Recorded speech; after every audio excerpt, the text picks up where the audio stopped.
দর্শক, 3 দফা দাবি নিয়ে ভোলাবাসী ঢাকার রাজপথে। ভোলার গ্যাস ভোলাই চাই, ভোলা বরিশাল সেতু এবং ভোলা মেডিকেল কলেজের দাবিতে আজকের এই 3 দফা দাবি নিয়ে ঢাকার রাজপথে ভোলাবাসী।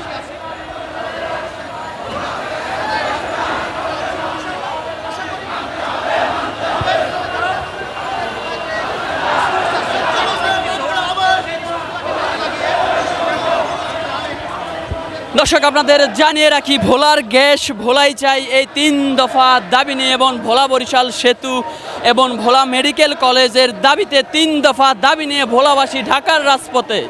আমরা তার সরাসরি দেখানোর চেষ্টা করছি দর্শক।